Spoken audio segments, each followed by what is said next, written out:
दोस्तों नमस्कार।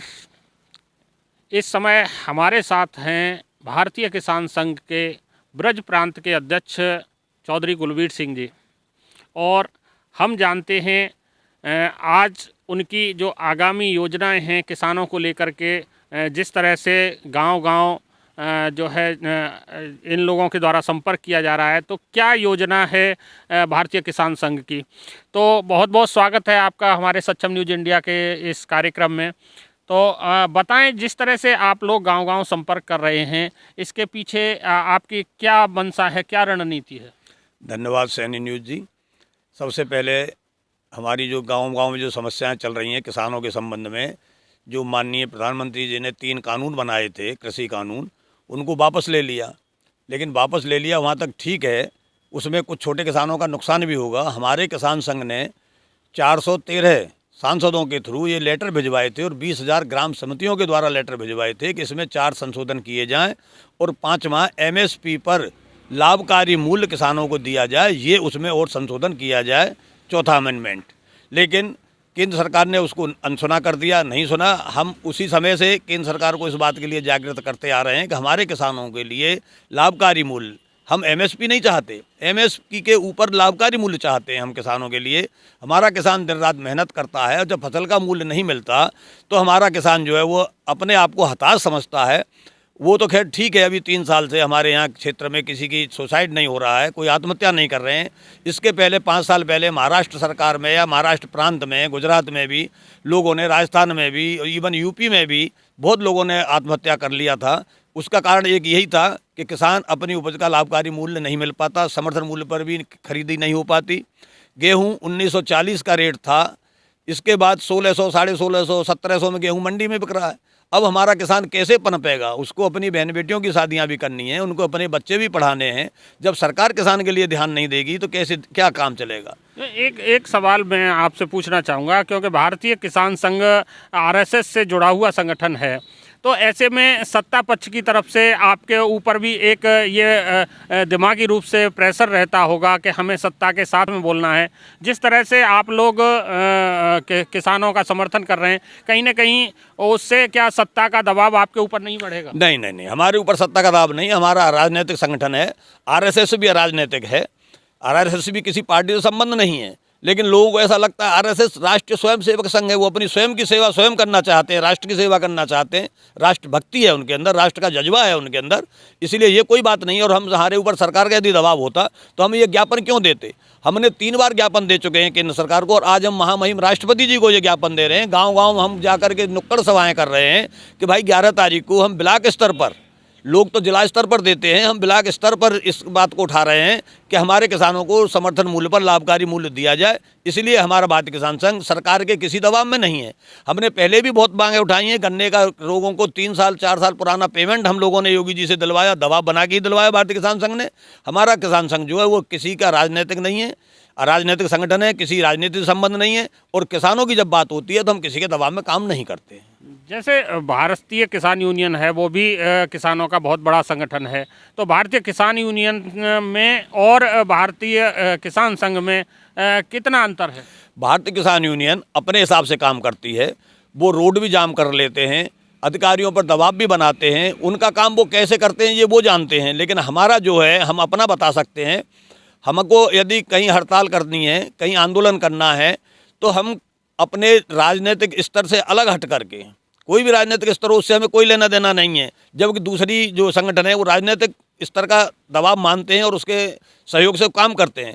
लेकिन हमारा जो संगठन काम करता है, हमारा संघ जो काम करता है, वो यदि हमें मान लो कहीं आंदोलन करना है तो आंदोलन में भी हम किसी सरकारी संपत्ति को नुकसान नहीं पहुंचाते, किसी अधिकारी से अभे तवे नहीं बोलते, हम उनका पूरा स्वागत करते हैं। हम अपनी मांग को अपने हिसाब से रखते हैं, अपने विषय को अपने हिसाब से रखते हैं कि हमको देश की संपत्ति का नुकसान ना हो और हमारा काम भी हो जाए।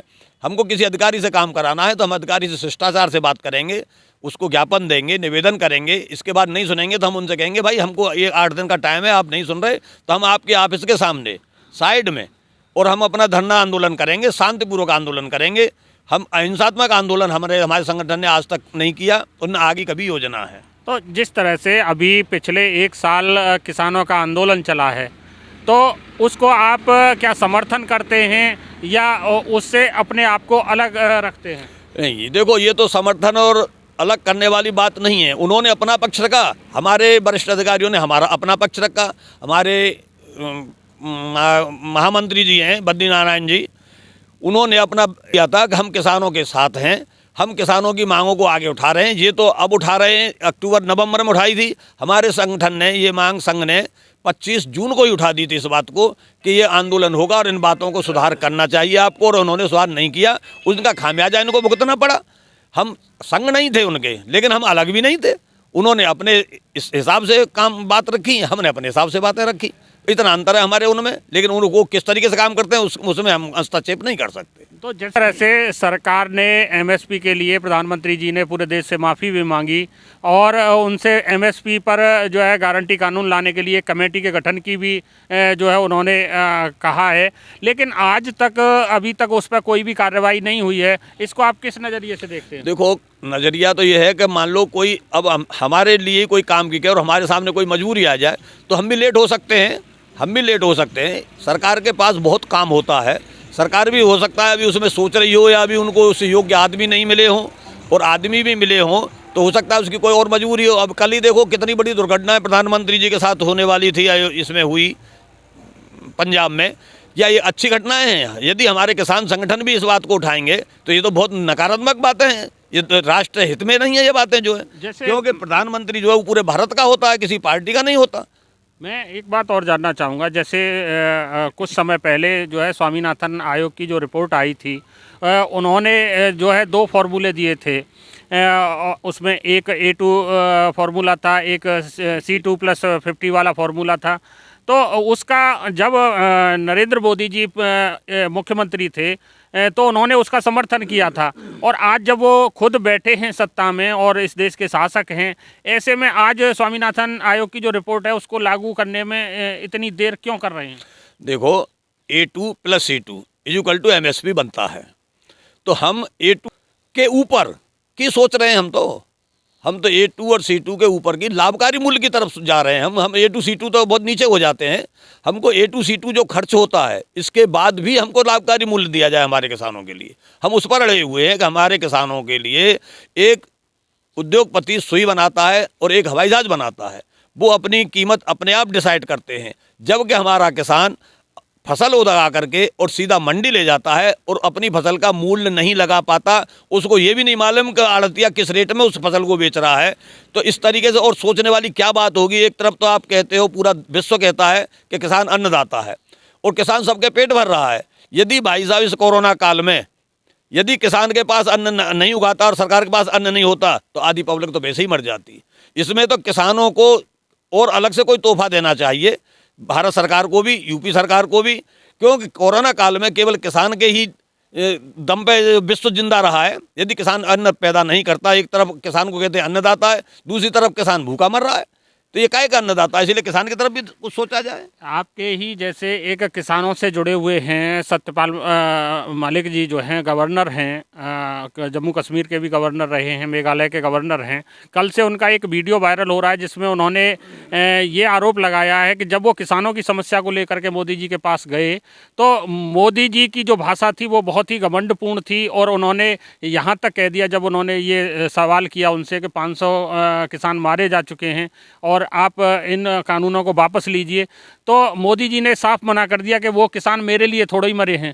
तो जो है आपसे ही जुड़े हुए हैं वो भी, चूँकि गवर्नर हैं सत्ता के, तो वो किसानों के हित में विरोध कर रहे हैं। आप भी जैसे भारतीय किसान संघ है वो भी किसानों के हित में बात कर रहा है। तो क्या जो है सत्ता पक्ष को ये बात सुननी चाहिए आप लोगों की? फिर क्यों देरी हो रही है इसमें? नहीं, सुननी चाहिए और सुन भी रहे हैं। देखो, भारतीय किसान संघ ने किसानों के लिए ये कहा था कि मोदी सरकार से कि माननीय मोदी जी आप किसानों के लिए कुछ दें। तो हमारी 10,000 की मांग थी, किसान सम्मान निधि जो मिल रही है वो 6,000 रुपये उन्होंने की, लेकिन की अभी हमारी मांग चल रही है भाई इसको कुछ बढ़ाया जाए। हमारे संगठन मंत्री दिन रात इसी बात के चिंतन में लगे रहते हैं कि भाई किसानों के लिए कुछ भला हो। हमारे यहाँ संगठन मंत्री कोई छोटी मोटे पद नहीं होते, हमारे यहाँ संगठन मंत्री पूरा घर परिवार त्याग करके देश हित में आते हैं। वो शादी ब्याह भी नहीं करते, इतना बड़ा त्याग उन लोगों का रहता है। वो दिन रात किसानों की सेवा में लगे हुए हैं और उनका ये प्रयास है कि हमारे किसान सम्मान निधि जो है वो 6,000 से बढ़ के 10,000 किया जाए, तो इसका भी संभावना है बढ़ने की। अब दूसरी रही बात मलिक साहब की, तो वो वीडियो कभी ऐसे बना देते हैं लोग, झूठे भी आते हैं। टीवी में देखा होगा आपने कि वीडियो का जो टेस्ट करते हैं कि ये झूठा हुआ कि जो साबित हुआ, तो हो सकता है वो झूठा हो, या फिर मेरी उस जानकारी में नहीं है वो बात जो आप जो पूछ रहे हो। तो पत्रकार साहब तो बाल की खाल उतारते हैं, इसीलिए कोई बात भी नहीं है भाई। चलिए, मैं एक और जानना चाहूँगा, जैसे जो आपकी जो आगामी योजना क्या है, जो है 11 तारीख की जो योजना है? 11 तारीख की हमारी योजना यही है कि हमको जो है MSP जो है, MSP पर हम लाभकारी मूल्य जो पाँचवा अध्याय जुड़वा रहे थे उसमें कृषि कानूनों में जो इन्होंने अध्यादेश लेके आए थे, उस कानून को हम कानूनी जामा पहचाया जाए, समर्थन मूल्य पर लाभकारी मूल्य दिया जाए। उसके लिए हम महामहिम राष्ट्रपति जी को ज्ञापन देने जा रहे हैं। उसकी कॉपी माननीय प्रधानमंत्री जी के लिए है और माननीय कृषि मंत्री जी को भी जाएगी, केंद्र शासन को, और मुख्य कॉपी जो है वो महामहिम राष्ट्रपति जी के लिए जाएगी। हम उनसे गुहार करेंगे कि आप केंद्र शासन से कहें कि हमारे किसानों को समर्थन मूल्य के ऊपर लाभकारी मूल्य दिया जाए। इसके संबंध में हमारी केवल एक और मुख्य कॉपी जो है वो महामहिम राष्ट्रपति जी के लिए जाएगी। हम उनसे गुहार करेंगे कि आप केंद्र शासन से कहें कि हमारे किसानों को समर्थन मूल्य के ऊपर लाभकारी मूल्य दिया जाए। इसके संबंध में हमारी केवल एक ही मांग है, और पूरे भारतवर्ष में हमारा चूँकि संगठन है, पूरे भारतवर्ष में एक ही साथ एक ही दिन हमारा ज्ञापन देना है। हमारे पूरे 413 जिलों में हमारा संगठन बना हुआ है, और कोई संगठन इसके बराबर मुकाबले में कोई संगठन नहीं है। हमारा संगठन का ऑडिट होता है, हर 3 साल में चुनाव होते हैं, हर 3 साल में हमारे यहाँ सदस्य बनते हैं। हमारा कोई ऐसा नहीं है कि हमारे संगठन में कोई सर्वे सर्वा हो। हमारे संगठन का हर कार्यकर्ता अपने आप में अहम है, महत्वपूर्ण है। तो एक अंतिम सवाल, जो कि पूरे जहाँ भी हम जैसे क्षेत्र में जाते हैं तो किसानों की एक बहुत बड़ी आवाज़ आती है निकल के, और जब हम उसे देखते हैं तो वो प्रश्न हम आपके ज़रिए, चूँकि आप सत्ता से जुड़े हुए, संगठन से जुड़े हुए हैं, तो जो किसानों का कहना ये है कि जिस तरह से सरकार ने किसानों के आंदोलन में किसानों को आंदोलनजीवी कहा, किसानों को जो है वहाँ खाने पीने में मौज ले रहे हैं, ये इतना अच्छा खा रहे हैं, ये सारी सुविधाएं हैं, इस तरीके से उन पे गुंडे मवाली तक के भी नाम दिए गए उनको। तो अगर वो किसान गुंडे मवाली खालिस्तानी थे, खालिस्तान का समर्थन कर रहे थे, तो उस आंदोलन को क्यों उठाया नहीं गया 1 साल तक? और आज जब किसान 1 साल पूरा हो गया और आज जैसे ही चुनाव नज़दीक आए हैं, तो उस जो प्रधानमंत्री जी ने वो तीनों कानून वापस भी ले लिए, तो इसमें अब किसानों को सही माना जाए या जो है केंद्र सरकार को सही माना जाए? नहीं, देखो, ये तो आपने भी देखा होगा, खालिस्तानी झंडे उसमें लगे हुए थे, हर एंकर ने देखा है उसको, ऐसा नहीं है। लेकिन वो क्या था क्या नहीं था वो जाने, उस पर हम कोई टिप्पणी नहीं कर सकते। हम अपना जो काम है हम उस काम को कर रहे हैं। ठीक है। तो जिस तरह से ये ब्रज प्रांत के अध्यक्ष हैं चौधरी कुलवीर सिंह जी, इन्होंने हमें बताया इनकी आगामी 11 तारीख को जो है पूरे देश भर में। आप देख रहे हैं सक्षम न्यूज इंडिया, सबसे पहले सबसे तेज।